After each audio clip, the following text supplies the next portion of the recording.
ఇంద్రవెల్లి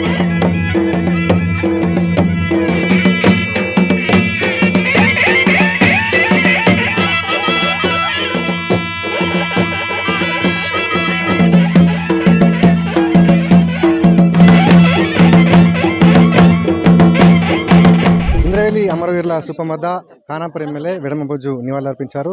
ఇక్కడ నిర్వహించినటువంటి సభలో మాట్లాడారు. మరి ఈ యొక్క సభను ఉద్దేశించి ఏం చెప్తారనేది వారి మాటలు తెలుసుకుందాం. చెప్పండి కదా, ఈ యొక్క ఇంద్రవెల్లి సభలో మీరు జనానికి ఏం సందేశం ఇచ్చారు? ఇంద్రవెల్లి గడ్డ ఒక పవిత్రమైన గడ్డ.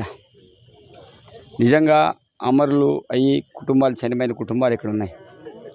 ఆ కుటుంబాలకి న్యాయం జరగాలి. అదేవిధంగా వారు స్ఫూర్తిగా తీసుకొని మిగతా సమస్యల మీద కూడా ఈరోజు అందరూ కూడా మాట్లాడాలి. కాబట్టి ఇప్పుడు జరుగుతున్న పరిస్థితులు మన అంతకు తెలుసు.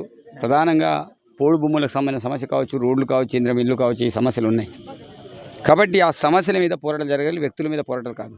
నా మీదను ఇంకెవరి వ్యక్తి మీద పోరాటాల కంటే సమస్యల మీద పోరాటం చేసినప్పుడు తప్పకుండా గౌరవం ఉంటుంది. కాబట్టి ప్రజలందరినీ కూడా విజ్ఞప్తి చేసిన ఒకటే, మీ సమస్యలని ఎట్లా పరిష్కారం చేయాలో ఆలోచించండి.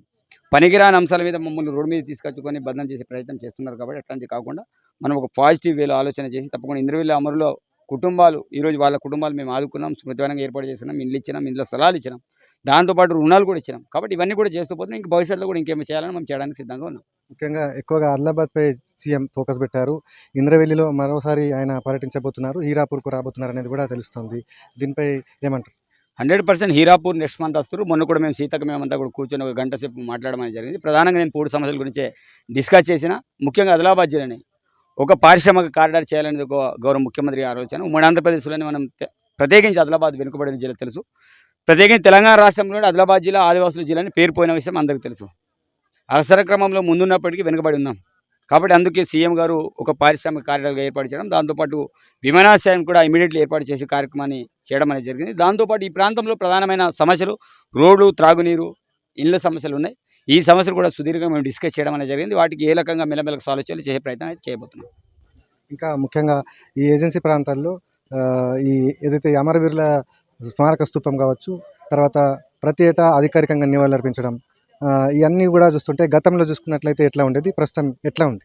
గతం భిన్నంగా ఉండే, దాని తర్వాత ఇప్పుడు భిన్నంగా ఉంది. గతంలో నివాళులర్పించడానికి ఎవరు కూడా రానియకపోతుండే. శ్రీడం సంబు ఉన్నప్పుడు కీర్తిశేషులు శ్రీడం సంబు గారి నుంచి మొదలుకుంటే అప్పుడు ఈశ్వరబాయి, స్వయం బాపురే ప్రధాన కార్యక్రమం. అంటే ఎంత నిర్బంధం ఉన్నా వాళ్ళు వచ్చి టెంకాయ కొట్టిపోయేటోళ్ళు.